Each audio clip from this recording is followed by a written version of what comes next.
As a child, I was lucky enough to have two parents whose heads were full of poetry. Out through the fields and the woods and over the walls I have wended.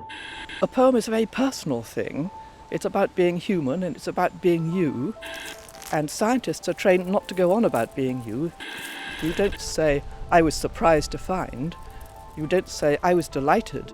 You don't say any of that, but in a poem that's what you have to say.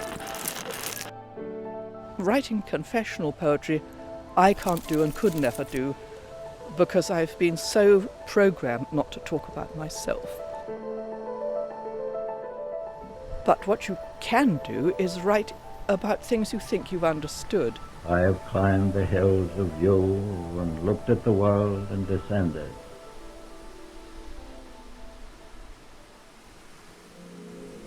Parts of me are excited.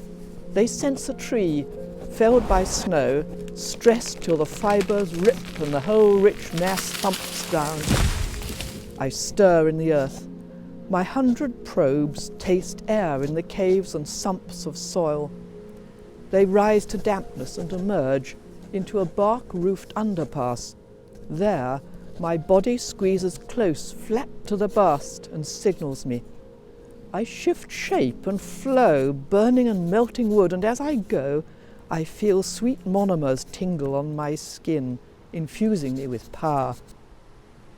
I press on.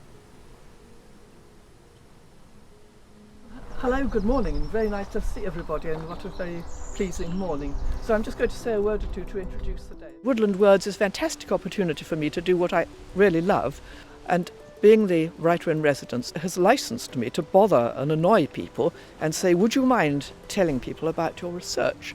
And then I've been able to bring along poets and give them this privileged view of the research. We did these measurements of carbon and water fluxes. The way CO2 other things move through the air is through the turbulent mixing of the air.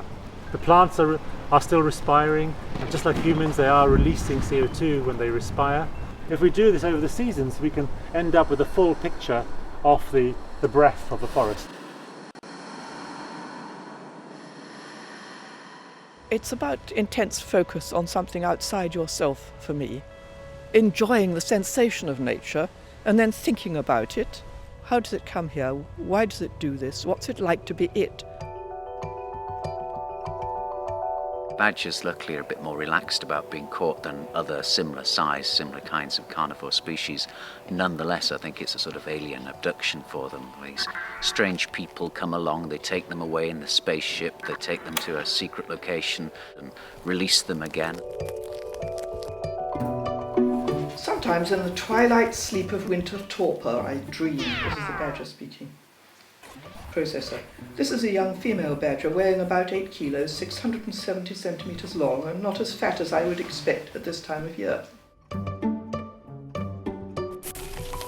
It was the old dream again, the trap, the great light, warm paws parting the muddy fur of my belly.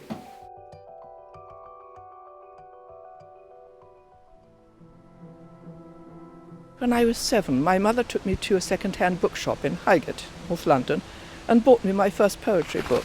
The leaves are all dead on the ground, save those that the oak is keeping, to ravel them one by one and let them go scraping and creeping. Every tree has a little metal tag.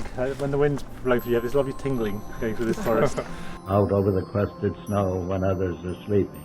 The sense of having seen the truth, How plants connect to animals, and being able to convey truth. how sunlight is captured by leaves and cascades through woodland. This is something I absolutely love. To yield with a grace to reason and bow and accept the end of a love or a season.